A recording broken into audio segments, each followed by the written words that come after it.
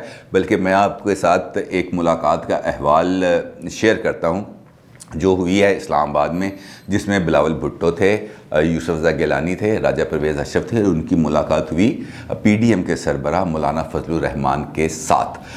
اس ملاقات کے اندر جہاں پر دیگر امور ڈسکس ہوئے، وہاں پہ ڈیفینیٹلی 3 مارچ کا جو کل کا الیکشن ہے اس پر بھی بڑی تفصیلی گفتگو ہوئی. اور جب مولانا نے گیلانی صاحب سے پوچھا کہ جناب گیلانی صاحب آپ بتائیں کیا پوزیشن چل رہی ہے، کیا حالات چل رہے ہیں، تو آپ کے کچھ رابطے ہوئے تھے، اس کی کیا تفصیلات ہیں؟ تو گیلانی صاحب نے یوں جیب میں ہاتھ ڈالا ہے، ایک کاغذ نکالا ہے، اس طرح کر کے کاغذ نکالا اور کاغذ ان کے سامنے رکھ دیا. انہوں نے کہا یہ کیا ہے؟ انہوں نے کہا جناب یہ 200 بندوں کی لسٹ ہے. انہوں نے کہا یہ 200 بندوں کی لسٹ؟ انہوں نے کہا جناب یہ وہ 200 لوگ ہیں جو مجھے 3 مارچ والے دن الیکشن میں ووٹ کاسٹ کریں گے. تو مولانا صاحب حیران ہو گئے، انہوں نے وہ لسٹ پکڑی اور نام پڑھنا شروع کر دیے. بلکہ کئی جگہوں پر انہوں نے کہا اچھا یہ بھی ووٹ دے رہا ہے، اچھا یہ بھی ووٹ دے رہا ہے، اچھا یہ بھی ووٹ دے رہا ہے. اس قسم کی ان کی کیفیات تھیں جو مجھے وہاں پہ موجود لوگوں نے بتایا.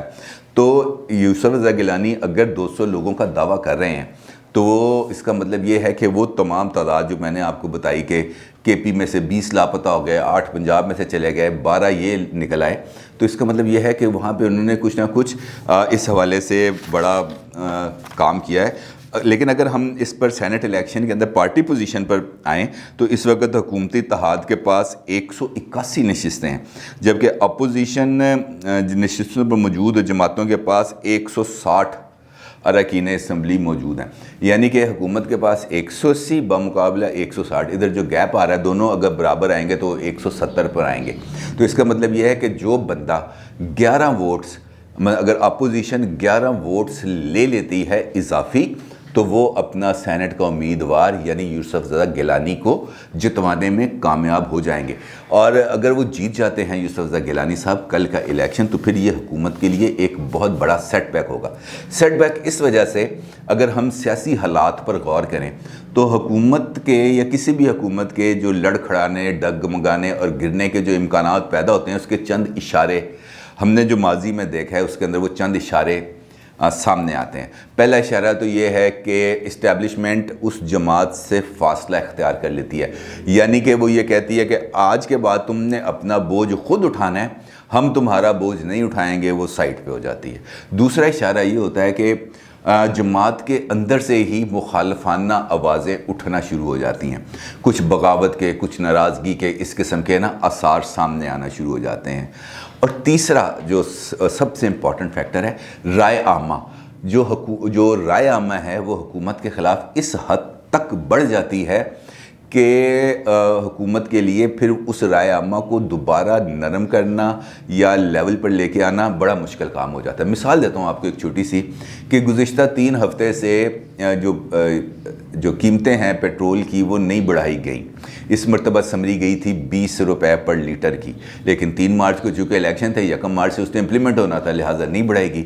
اب 15 مارچ کو دیکھیں گے کہ اس حوالے سے کیا سچویشن ڈیولپ ہوتی ہے. لوگ تو یہ چاہیں گے کہ پیٹرول کی قیمتوں میں اضافہ نہ ہو، لیکن اس وقت اگر حفیظ شیخ صاحب سینیٹر منتخب ہو چکے ہوتے ہیں تو ان پر کوئی دباؤ نہیں ہوگا. انہوں نے کہنا IMF دا بندہ میں تھا مورا لگائیں گے اور ختم کام، اور اس کے بعد پھر پیٹرول کی قیمتوں میں اضافہ ہو جائے گا. یعنی اس وقت جو عمومی رائے ہے لوگوں کی وہ نظر انداز ہو جائے گی. اب اگر ہم یہ 3 بیسک جو میں نے آپ کو بتایا اشارے ہیں، اگر ہم ان کو دیکھیں تو ہمیں یہ لگتا ہے کہ واقعتاً اس وقت موجودہ حکومت ان تمام معیارات پر پورا اترتی ہے، جس کے نتیجے میں اس کو گھر جانا پڑے گا. اسٹیبلشمنٹ نے فاصلہ اختیار کر لیا، بڑا ویزیبل ہے، کیونکہ اس وقت تک کوئی واضح اشارے اس حد تک نہیں ملے کہ اسٹیبلشمنٹ نے کسی بھی رکن اسمبلی کو فون کیا اور اسے کہا ہو کہ جناب فلاں بندے نو ووٹ دینا ہے. تو اس قسم کا کوئی واضح اشارہ ابھی تک سامنے نہیں آ سکا. نمبر سیکنڈ، آوازیں اٹھنا شروع ہو گئی ہیں اور ہمیں ویزیبل نظر آ رہی ہیں. بلوچستان سے یار محمد رند کی شکل میں، سندھ سے لیاقت جتوئی کی شکل میں، بلکہ ابھی جو پی ٹی آئی کے اراکین اسمبلی ہیں 3، سردار محمد خان شر، کریم بخش گبول اور اسلم ابڑو، ان کی جانب سے بھی بڑے واضح اور دو ٹوک الفاظ میں یہ بیان جاری ہوا تھا کل کہ ہم پی ٹی آئی کے لوگوں کو ووٹ نہیں دیں گے. لیکن جیسے یہ لوگ آج گئے تو وہاں پر جو ہیں کریم بخش گبول، انہوں نے اپنا موقف میں تبدیلی لائے اور وہاں پر تھوڑی سی مار دھاڑ کا ایکشن سین ہوا. پھر جو ہیں خرم شیر زمان ان کو یوں پکڑ کے انہوں نے گاڑی میں دھکیلا، ویڈیو آپ نے سوشل میڈیا پہ دیکھی ہوگی، اور بٹھا کے لے گئے. جبکہ دونوں جو ہیں سردار محمد خان شر اور اسلم ابڑو، دونوں کا یہ کہنا تھا کہ ہم اپنے موقف پر قائم ہیں. ہم اعلان یہ بات کر رہے ہیں کہ ہم نے فیصل ووڈا اور سیف اللہ ابڑو کو ووٹ نہیں دیں گے، کیونکہ پی ٹی آئی اور عمران خان نے جو ہمارے ساتھ وعدے کیے تھے وہ انہوں نے پورے نہیں کی. لہٰذا یہ والی آوازیں اب اٹھنا شروع ہو گئی ہیں اور بڑی ویزیبل ہے. یہ تقسیم ہمیں بڑی ویزیبل ہے، نظر آ رہی ہے. کوئی اس کو مانے نہ مانے، لیکن تقسیم ہے. تیسری چیز رائے عامہ تو اب اس حد تک خلاف ہو گئی ہے کہ میں نے ابھی تھوڑی دیر پہلے سوشل میڈیا پر ایک کلپ دیکھا جہاں پر کسی ایک امیدوار کا ہورڈنگ لگا تھا کہ یہ ضمنی الیکشن، شاید پرانا تھا تو وہ لگا ہوا تھا، تو لوگ وہ نیچے سے پتھر اٹھا کے اس ہورڈنگ پر مار رہے تھے. وہ بڑی پینا فلیکس انہوں نے 2 منٹ کے اندر پھاڑ دی. تو یہ ہے وہ رائے عامہ جو اس وقت ڈیولپ ہوئی ہے موجودہ حکومت کے خلاف. اور حکومت کے پاس ڈیفینیٹلی کوئی اللہ دین کا چراغ تو ہے نہیں کہ یوں رگڑیں گے اور معاملہ طے پا جائیں گے. لیکن اب اس کے لیے بھی انا کا مسئلہ ہے، سینٹ کا الیکشن، اور خاص طور پر کل کا اسلام آباد کا مارکا ان کے لیے انا کا مسئلہ ہے، زندگی اور موت کا مسئلہ ہے. کیونکہ ایک طرف سٹنگ وزیر خزانہ کا مطلب ہے وزیر اعظم پاکستان، اور اس کا مقابلہ ہے یوسف رضا گیلانی کے ساتھ. اور یوسف رضا گیلانی کا چونکہ اپنا ایک سٹیچر ہے، اپنا نام ہے، اور اس حوالے سے یہ مقابلہ ہو چکا ہے بہت زیادہ. اور اس تناؤ کی کیفیت کے اندر وزیر اعظم خود میدان میں اترے ہیں، اگرچہ اس میں کامیاب ہوتے ہیں نہیں ہوتے، یہ تو فیصلہ کل شام تک ہو جائے گا. لیکن ایک بات تو ہمیں بڑی ویزیبل جو نظر آ رہی ہے وہ یہ ہے کہ اس معاملے میں حکومت سراسیمگی کا شکار بھی ہے، اور وہ ہر حربہ استعمال کری ہے جس سے وہ یہ الیکشن کو جیتے. جس طرح میں نے آپ کو بھی مثال دی، پیسوں کی 50 کروڑ روپے دینا کوئی عام بات تو نہیں ہے. پہلے تو پرائم منسٹر کہتے تھے کہ جناب ہم نے اخراجات میں کمی کرنی ہے، ہر لحاظ سے کمی کرنی ہے، لہٰذا ہم تو اس سے پیچھے نہیں ہٹیں گے. دوسرا جو امپورٹنٹ ڈیولپمنٹ ہوگی جو پھر حکومت کے لیے اور پرابلم کا باعث ہے، وہ ہے الیکشن کمیشن کا فیصلہ. میں نے آپ کو کل اپنے ویلاگ میں بتایا تھا کہ الیکشن کمیشن یہ فیصلہ کرنے جا رہی ہے کہ سپریم کورٹ کے وہ جو سینٹ آف پاکستان کے جو الیکشنز ہیں وہ آئین کے تحت ہوں گے، یا کہ 100% سیکرٹ بیلٹ کے ذریعے ہوں گے، اس پر کوئی نشان نہیں لگایا جائے گا. میں نے کل کے ویلاگ کے اندر آپ کو یہ بات بتائی تھی. اور آج الیکشن کمیشن کی طرف سے جو اعلامیہ جاری ہوا ہے، جو ان کا حتمی فیصلہ جاری ہوا ہے، اس کے اندر بھی یہ واضح طور پر یہ بات کہی گئی ہے کہ جو الیکشن ہیں سینٹ آف پاکستان کے کل ہونے والے، وہ پرانے اور مروجہ طریقہ کار کے تحت ہی ہوں گے، یعنی کہ 100% سیکرٹ، نہ کوئی بارکوڈ لگے گی، نہ کوئی سیریل نمبر لگے گا. اور اب بیلٹ پیپرز بھی الیکشن کمیشن نے چھپنے کے لیے بھیج دی ہیں. لہٰذا وہ لوگ جو پہلے دائیں بائیں تھے کہ ان کو یہ خطرہ تھا کہ یار اگر ہم اپوزیشن کو ووٹ دیں گے، یا اگر کوئی اپوزیشن کا رکن تھا وہ یہ سمجھتا تھا کہ میں حکومت کو ووٹ دوں گا تو میری پکڑ ہو جائے گی، لہٰذا اب اس میں تھوڑا سا ان کے لیے اب گنجائش پیدا ہو گئی ہے، کیونکہ شکایتیں بعد میں چلنی ہیں، بعد میں کارروائی نے چلنا ہے. لیکن یہ ایک ویزیبل چیز سامنے آ گئی ہے جس کی وجہ سے پھر حکومت کو مشکلات کا سامنا ہے، کیونکہ جو باتیں میں نے آپ کو بتائی ہیں اس پر ان کی پریشانی ہی بنتی ہے. اور وزیر اعظم کی جانب سے ایک مرتبہ پھر وہی تمام چیزیں، وہی تمام باتیں مسلسل ہو رہی ہیں کہ یہ لوٹ کے کھا گئے، یہ فلاں کر گئے، ان کی وجہ سے ہم قرضوں میں ڈوب گئے، یہ ہو گیا وہ ہو گیا. لیکن اب ان باتوں کے اوپر اب لوگ کچھ زیادہ توجہ نہیں دیتے. لوگوں کے اب اپنے مسائل اتنے زیادہ بڑھ چکے ہیں کہ جسے کہتے ہیں گل اگے بڑھ گئی. اب لوگ اس سے آگے جا چکے ہیں. لوگ اب یہ سمجھتے ہیں کہ یار ہماری مشکلات کا جو بنیادی جس کا وجہ ہے وہ ہے موجودہ حکومت، اور موجودہ حکومت سے مراد ہیں ان کی عمران خان۔ اب عمران خان جس طریقے سے گورنمنٹ کو چلانے کی کوشش کرتے رہے اپنے پورے ٹینیور کے اندر، وہ کوئی اتنی زیادہ جسے ہم کہہ سکتے ہیں قابل ستائش وہ نہیں ہے، لہٰذا اب انہیں اس کا خمیازہ بھگتنا پڑے گا۔ کل کا نتیجہ جس مرضی حق میں ہو، جس مرضی کے خلاف ہو، یوسف رضا گیلانی جیتیں یا یوسف رضا گیلانی ہار جائیں، لیکن ایک بات طے ہے، اور وہ بات یہ ہے کہ پی ڈی ایم نے اپنے جو سیاسی مقاصد ہیں نا، وہ اپنے بڑے نمایاں طریقے سے وہ تمام اہداف حاصل کر لیے۔ انہوں نے حکومت کو ایکسپوز کر دیا، برے طریقے سے ایکسپوز کر دیا۔ انہوں نے حکومت کے اندر جو اختلافات تھے اس کو ایکسپوز کر دیا، برے طریقے سے ایکسپوز کر دیا۔ انہوں نے اسٹیبلشمنٹ کو ان سے الگ کرنا چاہا تھا، اور اسٹیبلشمنٹ ان سے الگ ہوتی ہوئی اور ہمیں دور کھڑی ہوتی ہوئی نظر آ رہی ہے، یہ ان کی کامیابی ہے۔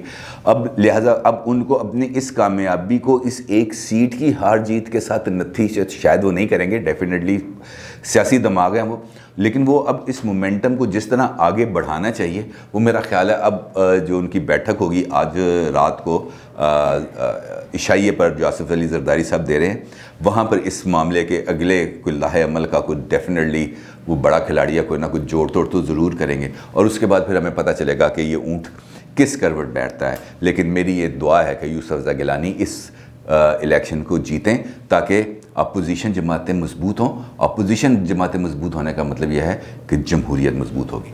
اپنی رائے کا ضرور اظہار کیجیے گا۔ آپ کا بہت شکریہ۔ اللہ حافظ۔